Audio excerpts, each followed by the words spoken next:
yauwa assalamu alaikum mutanen Najeriya da jihar Kano gaba daya.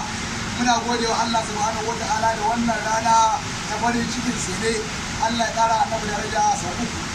Wannan babban kyauta da ita izinin Allah ya hora kujerar maka kuma da mota da kuma teburi a kwari. Wannan wani wakili ne daga manzon Allah sallallahu alaihi wasallama ya dau mashin sabo dal ice sele ga mashin kai ma yadda ake hawa nifan matasa kai ma ka hau mashin kai ba jirka ba ne. Allah ya saka ma da alheri, Allah ya sa gama lafiya, ubangiji Allah ya ɗaukaka arzikinka. Irin ku ake nema a jihar Kano, ba zan faɗi sunanka ba, Allah da manzan Allah su za su faɗi sunanka a wajen Jannatul Firdausi.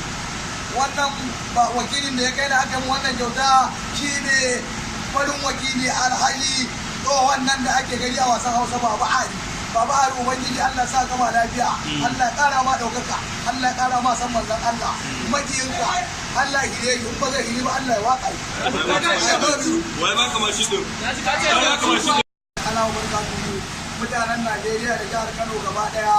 Allah ya kara annabi daraja, Allah ya kara manzon Allah daraja, Allah ya kara annabi daraja.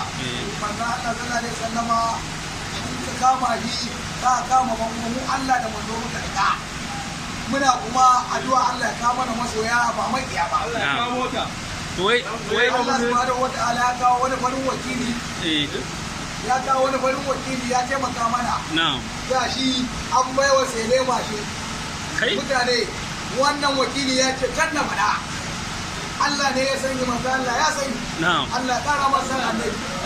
Allah subhanahu wataala kace in na kada mutum ya dogara da kai Allah zai hada ka da abokan arziki. Wanda ya mun mahaifin nan ubangiji Allah ka ba shi jannatul firdaus. Wanda yake munna hima Allah ba ya aljanna.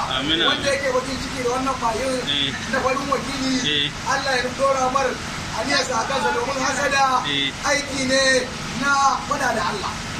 Yanzu wannan mashin din dai kyauta ne naka ne. Wanda sai dai ya yi sabon mashin a sai dai ya yi sabon mashin wanda ya sabon mutanen Najeriya ku koyi alheri. Idan kai alheri sai Allah ya ba alheri, idan ba ka alheri sai Allah ya sa a zarayi da kiwon kuma wallahi yake zai mun na rage da Allah yake zai mun mai na hau hajiya na zo mijin hajiya ni ma yawa hajiya na zo gida a tana don mun lafiyar da kaza ya san ni dan yunwa ne